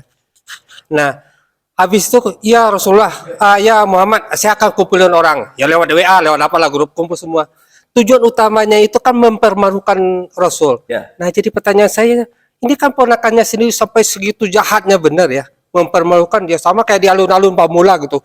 Semua orang Pamula dikumpulin untuk tujuannya mempermalukan Allah Rasulullah aja. Ya kenapa itu kan ponakannya sendiri ya, sampai sejahat itu ya. Dari awal yang saya bilang, Abu Jahal itu bukan benci kepada Muhammadnya. Dari bilang, aku benci dengan ajaran yang kau bawa. Gitu. Karena ajar nenek moyang kau hapuskan. Sama bencinya Nabi Ibrahim itu Raja Namrud sampai dibakar itu bukan benci dengan Ibrahimnya, karena orang tuanya Nabi Ibrahim itu pembuat patung kerajaan. Itu bukan benci kepada Nabi Ibrahim, karena ajaran yang dibawa oleh, kan itu inti dari semua nabi dibenci itu karena ajarannya. Tapi sebenarnya fitrahnya kita, semua makhluk di muka bumi ini fitrahnya menghamba. Akhirnya nyiptakan sesembahan dari patung, dari kayu, intinya menghamba. Cuma dalam sejarah hampir beberapa nabi lah, kayak Nabi Yusuf juga kan. Nabi Yusuf sama Bunyamin, yang itu aja, yang lain-lainnya jadi musuh saudara-saudara angkatnya sendiri yang berparti semua. Ya segitu jahatnya orang-orang terdekat gitu. Dalam peristiwa dalam sejarah Nabi itu kenapa orang-orang terdekat jadi bukan orang yang jauh jadi musuh. Ya. Gitu. Bahkan Pesannya itu apa gitu buat kita? Gitu. pesan pertamanya yang harus diingat bukan cuman itu. Setiap nabi itu diuji dengan ujian yang terdekatnya semua. Harus diingat. Nabi Lut itu istrinya. Kalau Nabi Adam mungkin nggak ada lawan lain. Karena cuma Nabi Adam diuji dengan Habil dan Qabil. Habil Qabil karena lawan yang lain nggak ada ya. Iya. Cuma satu keluarga, jadi nggak Satu. ada musuh. Itu Nabi Nuh diuji dengan 2 orang, anaknya. istri dan anaknya. Nabi Lut diuji dengan istrinya, gitu. Nabi Muhammad, sedangkan Nabi Musa diuji dengan yang ngurusnya, Tuhan lagi. Mungkin ada pesan gitu juga karena Rasulullah punya anak semua. Setiap kita akan diuji. Rasulullah itu sangat mulia, sangat hebat. Diuji orang paling dekatnya, pamannya nggak beriman. Sekelas Rasul, Nabi paling mulia, doa paling mustajab. Orang yang naunginya 41 tahun mendidiknya, nggak beriman. Jadi kalau cuman Abu Jahal, bukan ngurusin dia kok gitu. Ini orang terdekat yang dia sampai saya bilang tadi tetap dapat azab masuk neraka cuman sampai ke ya. Jadi kuncinya setiap nabi aja diuji. Ujiannya yang paling dekat. Jadi kita pun harus siap nih. Kadang ujiannya istrinya, anaknya, saudaranya, pamannya, bahkan yang paling parah kakak adiknya sendiri jadi musuh. Itu terjadi. Makanya nanti di akhirat tuh anak-anak bisa istri jadi musuh. Aduwan lakum fahdharuhum. At-Taghabun. Inna min azwajikum wa auladikum aduwan lakum. Di hadis lain, di ayat lain dengan surat yang sama, inna amma amwalukum wa auladukum fitnah. Jadi jangan tenang-tenang aja anak nggak sholat ya. Nanti di akhirat dituntut mana? Siap juga. Siap juga nanti. Nah, sekarang saya tanya. Ini udah mulai pengen isyraf nih, udah mulai kelaparan nih. Ya. Nggak apa-apa. Sebenarnya kita ngambil sholat duha lebih mulia lagi. Sama aja isyraf. Nggak ada beda. Isyraf dengan duha itu malah mulia. Nunggunya lebih panjang lagi duha. Ya. Nah kalau prioritas wajib dulu baru sunat. Yang sunat mah dulu nih. Yang wajib dulu ya dulu. Kalau ilmu kan wajib. Iya. Tep. Saya cuma nanyakan ke antum sekarang jawab. Apa hukum sholat? Meninggalkan sholat hukumnya? Apa hukum meninggalkan sholat? Sholat dua. Sholat 5 waktu. Apa hukum meninggalkan sholat 5 waktu? Hah? Dosa besar. Ada lagi? Kafir. Ada lagi? Hah? Merobohkan agama. Ada lagi? Saya bawakan kitabnya ini, Masya Allah, Fikih Sunnah Said Sabiq punya pendapat yang paling dramatis dan paling nyesek. Dia kumpulkan hadis-hadis tentang meninggalkan sholat itu hukumnya bukan dosa besar. Karena sholat itu kebutuhan paling utama, lebih utama dari segalanya, gitu. Maka meninggalkan sholat, Said Sabiq mengatakan kafir. Dalilnya hadisnya, ini kalau mau disampaikan panjang banget hadisnya. Tapi dia mengambil nanti penggalan di sini, di Bidayatul Mujtahid, ini pendapat 4 imam mazhab tentang hukum meninggalkan sholat.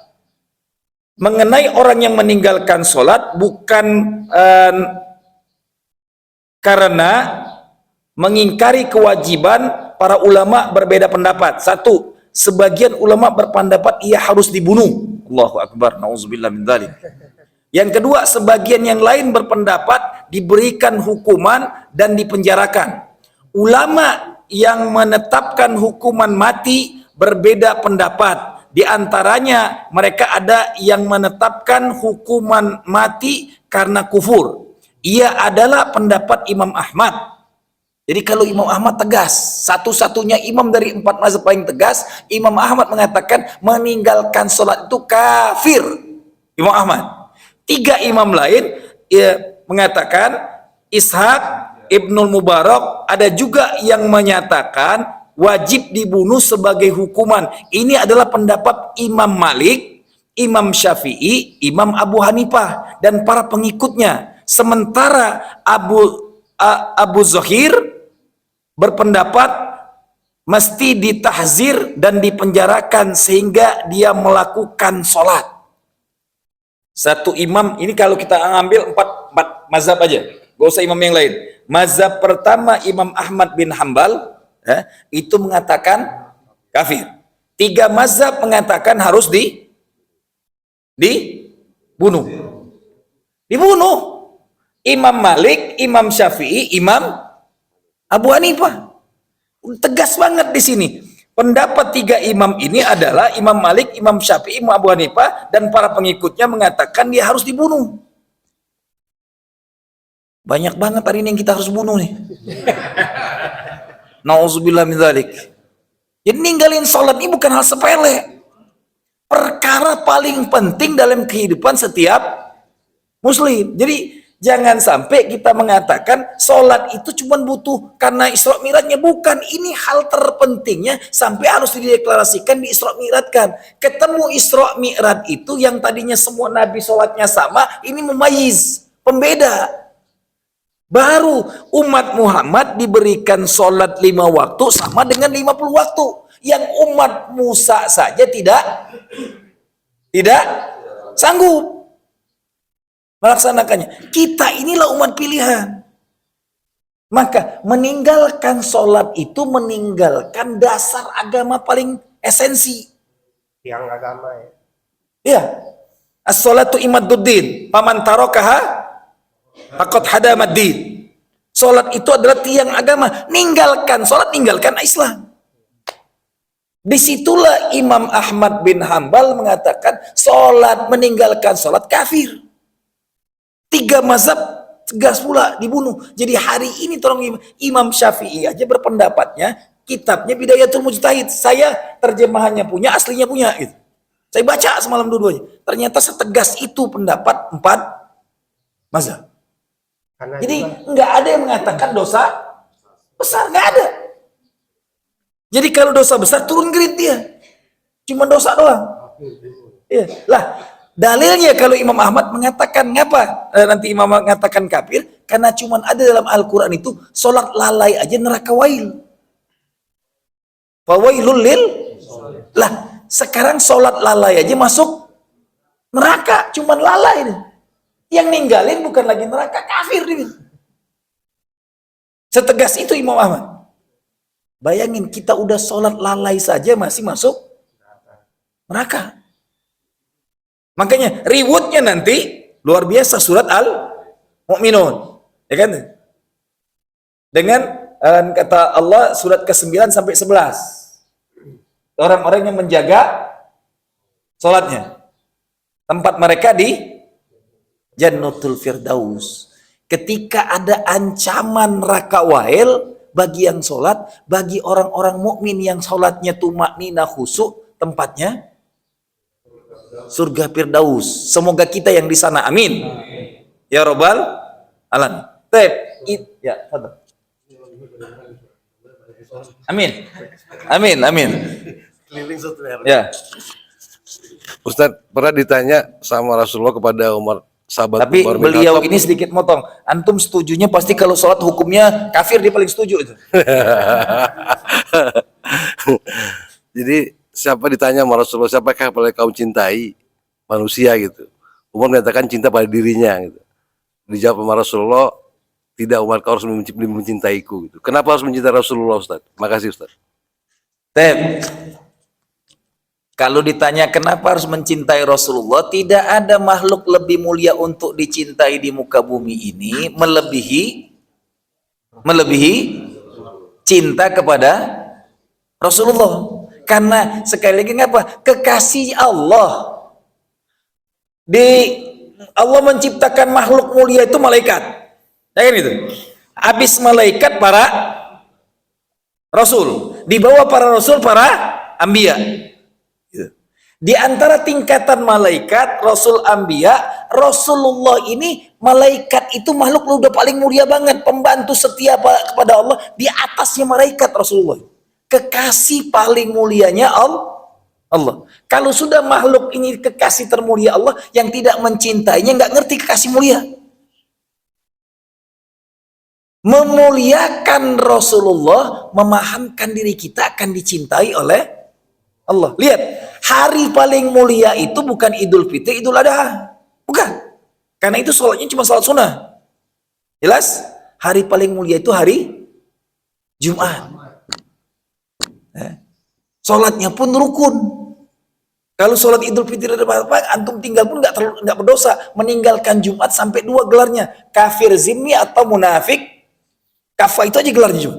Meninggalkan sholat Jumat 3 kali berturut-turut dengan sengaja. 2 gelarnya, kafir zimmi atau munafik kafah. Gitu. Setegas itu. Karena apa? Hari termulia pun nggak ada zikir lain. Zikirnya menyebut makhluk paling mulia. Hanya sholawat Allahumma sholli ala Sayyidina Muhammad wa ala ali Sayyidina Muhammad. Itu aja. Nggak ada amalan lain. Karena mulianya Rasulullah. Maka mencintai Rasulullah harus lebih hebat daripada mencintai istri kita. Mencintai anak kita. Tambah lagi diri sendiri. Itu. Nggak ada artinya. Rasulullah yang akan memberikan syafaat. Jelas? Ya. Tolong dipahami, Isra Mi'raj itu bukan perintah sholat. Penguatan Rasulullah memberikan reward sholat ditakkidkan. Nakidkannya bukan sembarangan. Yang diberikan sholat 5 waktu hanya umat Muhammad. Ingat, perintahnya tetap sholat 5 waktu. Pahala sholat 5 waktu, perintah sholatnya 50 waktu, bukan 50 rakaat. Pahala sholatnya setelah dikurang-kurang tinggal 5, pahalanya sama dengan, nah baru dalam Islam kita inilah yang paling luar biasa. Buktinya sholat itu kebutuhan utama. Ada berapa macam sholat kita? Nih ngingetin banyaknya sebutin. Antum nikmatnya anu dan rangkum ini. Tinggal dibaca lagi. 1, sholat Idul Fitri. 2, sholat Idul Adha. 3, sholat hajat. 4, sholat tahajud. 5, sholat duha. 6, sholat witir. Imam Syafi'i saja paling rendah mengatakan wajib bagi dia. Imam Ahmad, Imam Abu Hanifah dengan Imam Malik, witir itu tidak boleh ditinggalkan. Bahkan memasukkan yang ke-6 wajibnya itu bukan cuma sholat 5 waktu, yang ke-6 sholat witir. Imam Syafi'i lah yang mengatakan wajib untuk dirinya, untuk umatnya sunnatul muakkadah. Ya, 3 imam. Imam Hanafi, Imam Ahmad, Imam Abu Hanifah. Dibuka di sini pun sama, tiga-tiganya mengatakan.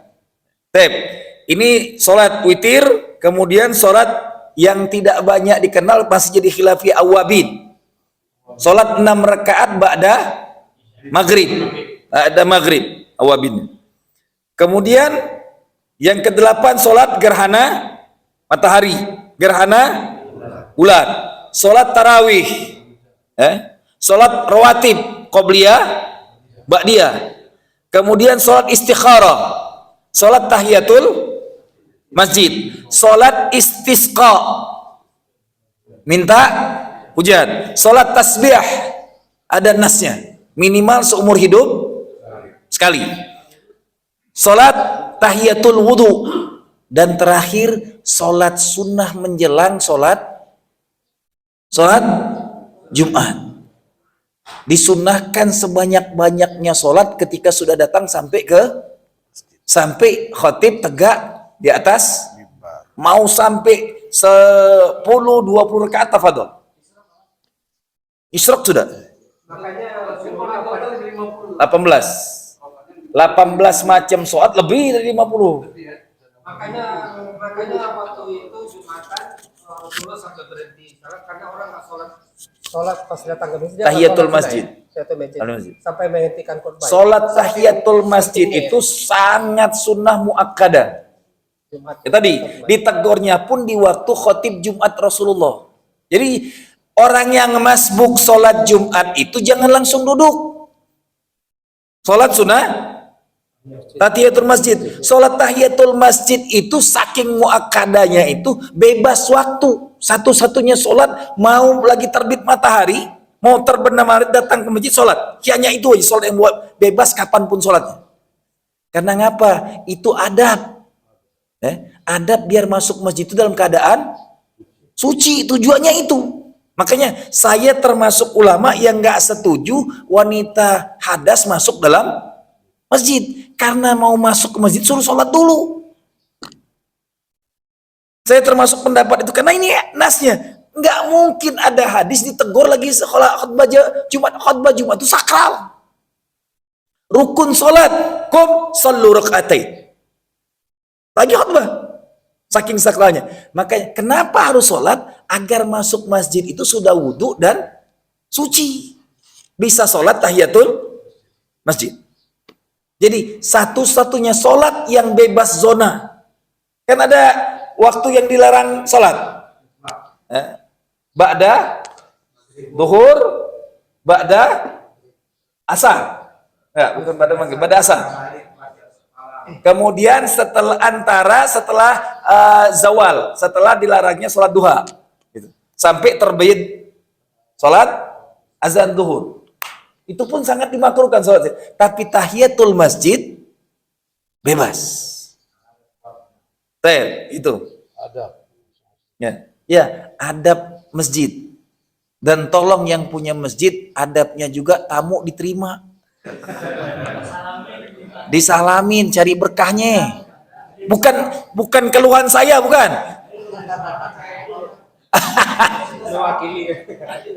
Saya anak nggak ngomongin dalam masjidnya, di depannya. Nyambut tamu itu sebelum masuk rumah, sebelum masuk pintunya disambut tamu. Kalau udah dalam ini udah ngobrak-abrik dia. Masya Allah tabarakallah. Kalau ngomong kiai dalilnya panjang memang. Tetap benar pokoknya. Umat akhir zaman memang. Jelas? Nanti yang sudah saya buatkan ada 10 rangkuman ini tinggal saya share aja. Untuk pendalaman aja tinggal. Tapi tolong diingat, dalil-dalil fikih sunnah, antum buka lagi fikih sunnah tentang kekafiran meninggalkan sholat itu saya buka banget lebih dari 10 hadis. Jadi kalau Said Sabiq lebih menekankan meninggalkan sholat itu kafir dia. Hadisnya Masya Allah panjang banget. Banyak banget dia bukakan semua. Sedetil itu. Maka jangan dianggap sepele. Jangankan ninggalkan sholat, mentakhirkan sholat aja antum mentakhirkan Allah. Nggak usah ninggalin sholat. Orang yang sholatnya di ujung-ujung, maka dia mengujungkan urusan dengan Allah. Dan yang paling mulia yang sholat di awal waktu, hadisnya sahih banyak. Sholat paling utama di awal, karena dia mendahulukan kepentingan Allah. Insya Allah semua kepentingan kita akan didahulukan oleh Allah. Begitu dahsyatnya sholat dalam Islam. Jangan sampai nanti hanya mengkaji Isra Mi'raj itu hanya senang liburannya. Detail mendalamnya adalah reward yang Allah berikan kepada Rasulullah untuk selalu bermunajat, waktunya intan lebih kuat daripada Nabi terdahulu. Dan peradaban paling terbanyak macam sholat hanya kita hari ini. Tadi ada 18 macam sholat. Masya Allah.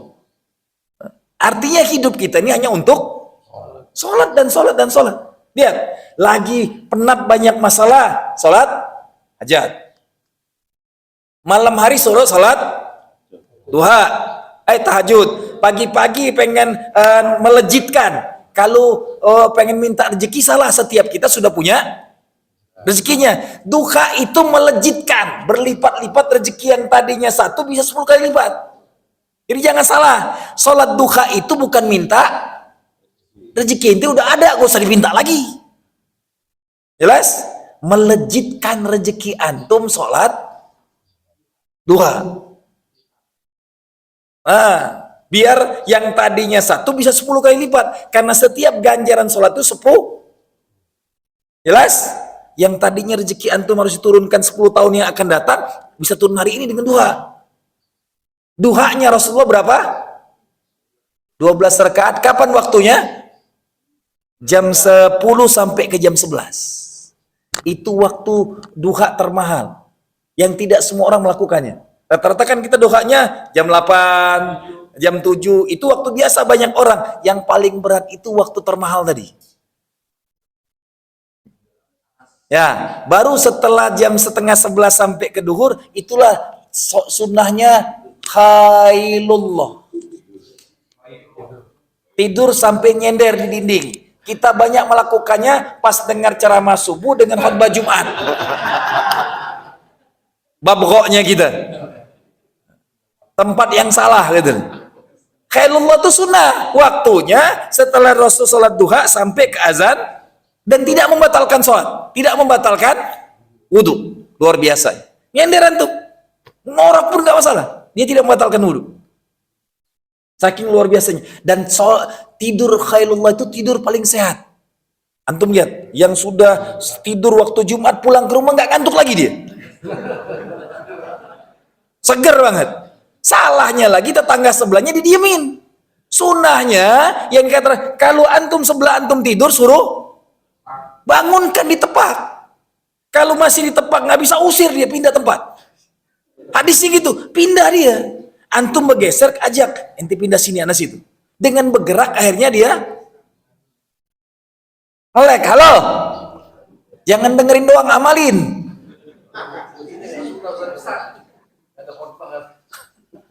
Ada larangan di dua waktu itu ya, Ustaz. Saya pernah penasaran, kenapa larangan? Pasti ada hikmah dan ada pesan di situ ya. Saya pernah tujuannya kita tidak boleh di dua waktu itu adalah karena saat berkumpulnya iblis ya, Ustaz. Tanduk setan. Tanduk setan ya. Tanduk setan. Makanya jadi iblis itu berkumpul di antara itu ya. banyak di antara matahari dan kita rembulan gitu ya. sholat lagi tanduk setan muncul. Isyraq keburu-buru. Isyraq itu tunggu waktu paling jeleknya 10 menit, paling bagus 15 menit. Jangan dengar bunyi langsung sholat. Sholat setan itu. Tanduk setan lagi muncul-munculnya.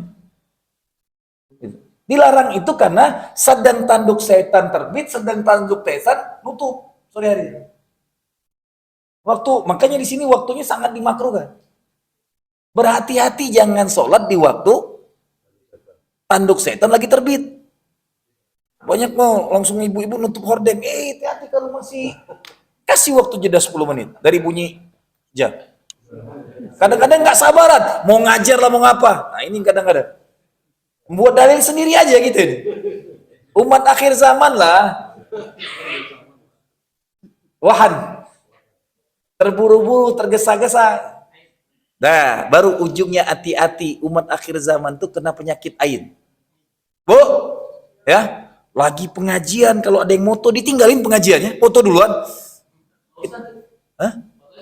Ustadz lagi, bukan mahramnya lagi kan? Nauzubillah min dzalik. Tapi ini Mas Ustaz, saya pernah ikut kajian di Hamka, saya masih SMP waktu itu. Masya Allah. Habis Isya, dia biasa habis Isya malam. Satu ayat itu penjabarannya bisa sampai jam 11 malam. Kalau ini setengah jam, 1 jam masih belum apa-apa. Di Hamka kajiannya sampai 3 jam. Ya. Hampir semua 25 tahun belajar ilmunya di Mekah.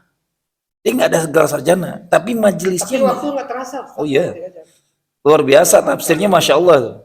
Buya Hamka itu orang hebat yang duduk di Masjidil Haram. Bukan di sini belajarnya. Luar biasa ilmunya. Nah, saya cuman mengingatkan, ya daripada tidak sama sekali, ya alhamdulillah kita udah ikut pengajian gitu. Tetap positif aja ambil. Yang penting hari ini, makanya saya bilang tadi, tetap berpikirnya adalah misalnya yang belum pernah sholat duha 2 rakaat pun sudah alhamdulillah. Daripada tidak sama sekali. Kalau sudah antum nyaman dengan sholat paling utama itu yang lama sujudnya. Makin tua kalau bisa biasakan. Rasulullah tuh sujudnya berlama-lama banget. Ada sunahnya, rukuk dan sujud ya dilamain. Aqrabu abdun indallah indas sujud. Sedekat-dekat hamba kepada Allah ketika dia, maka kata faksirut doa fis sujud. Perbanyaklah berdoa di waktu sujud. Iya. Makanya kadang-kadang ketika saya lama nih, kadang-kadang ada yang saya takutkan jamaah yang nggak nyaman gitu. Padahal itu amalannya, emang Rasul melakukan itu. Yang dibolehkan sholat buru-buru itu cuma 3 waktu, duhur, asar dengan maghrib. Isya dengan subuh itu suruh panjang-panjang ayatnya. Jangan disamain. Ustadz ini malam subuh panjang banget. Emang hadisnya Rasulullah selalu memanjangkan bacaannya di waktu isya dan subuh. Yang jangan panjang-panjang duhur, asar dan maghrib. Itu pun karena banyak orang punya hajat kepentingan. Kalau di kampung sendiri, bukan masjid yang datang tamu dari mana-mana, ya itu beda hal sebenarnya. Itu kan lihat ilatnya aja. Misalnya masjidnya masjid di apa nih? Ya, Al-Kausar atau di pinggir jalan yang emang semua orang singgah sholat di situ, itu beda gitu. Kalau masjid kampung yang sudah tiap hari kita sholat sini, gak usah terburu-buru lagi lah. Gitu. Kalau bisa sujudnya dilamain dikit gitu. Tambah lagi sholat sunnah, utamakan sujudnya berlama-lama. Wallahu a'lam. Ini rekor nih sampai jam 7 hampir. Semoga yang masih istiqomah di sini Allah muliakan kita semua. Yang pulang pun Allah muliakan dengan hajatnya masing-masing. Biar kita ini hidup jangan sampai gampang nyalain orang. Ingat, watak Rasulullah itu tidak pernah menjelekkan umatnya. Kalau dikit-dikit membid'ahkan bukan ciri Rasul. Itu aja gampang ya. Yang antum tanyakan tadi. Rasulullah itu tidak pernah melaknat umatnya. Yang melaknat umat Muhammad, tanyakan dia umat Rasul bukan. Jelas? Itu aja gampang. Sejelek-jeleknya baginda Rasulullah nggak pernah jelek. Itu aja gampang. Jelas? Gampang. Sejelek-jeleknya Rasul nggak pernah jelek deh. Maka umat Muhammad nggak boleh menjelekkan umat Rasul, karena Rasulnya nggak pernah jelek. Gitu. Allahu Akbar. Jelas? Allahumma sholli ala Sayyidina Muhammad wa ala ali Sayyidina Muhammad. Kita tutup sama-sama dengan istighfar. Astagfirullahaladzim, astagfirullahaladzim, astagfirullahaladzim. Sebelum saya tutup, ujungnya cuman nikmati sholat antum. Bayangkan ketika antum sholat itu lebih nikmat daripada makanan antum paling nikmat apa? Kalau saya paling nikmat makan itu nasi kabuli. Nggak ada nasi yang lebih nikmat lagi. Karena saya tidak makan nasi putih sama sekali sudah 10 tahun. Tapi kalau ketemu kabuli, wah 3 piring habis. Hanya kabuli, karena nasinya basmati. Yang sangat aman daripada kolesterol. Pokoknya kalau bisa makin tua, mana yang mudaratnya lebih banyak tinggalin. Bukan cuma rokok, apapun mudaratnya lebih banyak, tinggalin. Segala sesuatu yang berlebihan Nggak baik, nggak berlebihan, nggak apa-apa makan apa. Ini lauknya cuman seperapat, nasinya sepikul. Salahnya orang Indonesia tuh kebanyakan nasinya. Di Arab itu nasi bagian daripada lauk. Di kita sengaja orang tuanya dibagi lagi. Sudah ayam satu dibagi 12 gitu. Pengalaman kecil Pak RW itu. Itu terjadi. Jadi kita ini dibiasakan hal yang salah gitu. Yang dibanyak itu makan lauknya aja. Saya cuma mengatakan nikmati sholat antum, bayangkan sesuatu yang luar biasa. Yang kedua, lagi banyak masalah, sunahnya tamasya. Tamasanya Rasulullah lagi masalahnya membludak parah banget, diajak tamasa ke, ingat, bukan ke surga. Kalau ke surga sudah ada para nabi, ke Sidratul Muntaha. Ya, healingnya Rasulullah itu ketemu Allah, Allahu Akbar. Nggak ada makhluk lain. Satu-satunya makhluk healingnya ketemu Allah, baginda mulia Rasulullah SAW. Allahu Akbar. Begitulah healing. Boleh tamasa ke puncak kemana silakan. Akhirnya ketemu Allah juga sholat. Iya. Tapi jangan sampai mengatakan hanya sholat. Ngelihat pantai itu sunnah, ngapuskin dosa. Ngelihat gunung, perintah Allah dalam Quran. Wal jibala mata'an lakum, mata itu dinikmati bersama keluarga kamu. Iya. Nah ini tadi wal jibala arsaha, gunung-gunung kami hamparkan. Jadi bahkan sapar itu disunahkan. Bahkan bukan cuma sapar, hijrah itu amalan wajib para rasul. Gitu. Jelas? Saya cuma ujungnya tadi, tolong nikmati sholat antum. Makin tua, sholat bukan cuma kewajiban. Sholat jadikan kebutuhan paling nikmat. Lebih nikmat dari apapun yang antum rasakan nikmat. Kalau sudah sampai di fase itu, antum ngerasakan nggak pengen terburu-buru dalam sholat. Astaghfirullahaladzim, astaghfirullahaladzim, astaghfirullahaladzim. Subhanakallahumma wa bihamdika, asyhadu an la ilaha illa anta, wa astaghfiruka wa atubu ilaik. Sebelum ditutup kita doa terkait tadi. Semoga jangan sampai hujan ini jadi azab. Doa Nabi Allah Nuh alaihissalam. Apa tadi awalnya? Astaghfirullahaladzim. Ya Allah, malah lupa ya. Tadi ingat, sekarang? Oh gitu. Waqitul ma itu ujung ya. Astaghfirullahaladzim. Ya ardub la'i. Benar-benar. Ya ardub la'i. Ma'aki. Wastawa ala judi. Wa qila bu'da liqamil zalimin. Ya ardub la'i ma'aki wa yasami aqli'i wa ghidhal ma'. Inti ujungnya itu aqli'i wa ghidhal ma'. Akli, ya Allah tutuplah pintu-pintu aras seterusnya hujan. Wa ghidhal ma', jauhkanlah air-air itu. Wastawa ala jud wa qila bu'dan liqamil zalimin. Semoga hujan yang berkepanjangan ini tidak menjadi musibah dan tidak menjadi bala. Ya, Allah turunkan rahmatnya, Allah turunkan berkahnya. Na'udzubika dari segala, ingat, hari ini gonjang-ganjing dunia lagi parah-parahnya.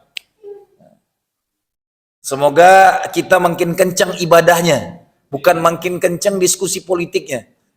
Assalamualaikum warahmatullahi wabarakatuh.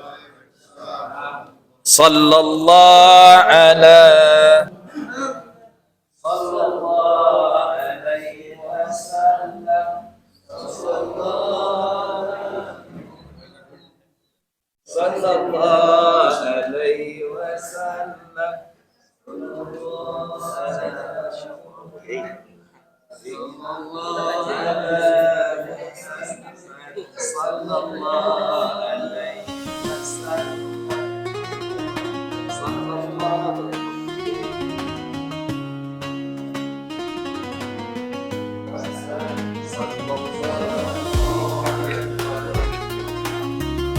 Kita kajian sila tapi nggak berapa. Masya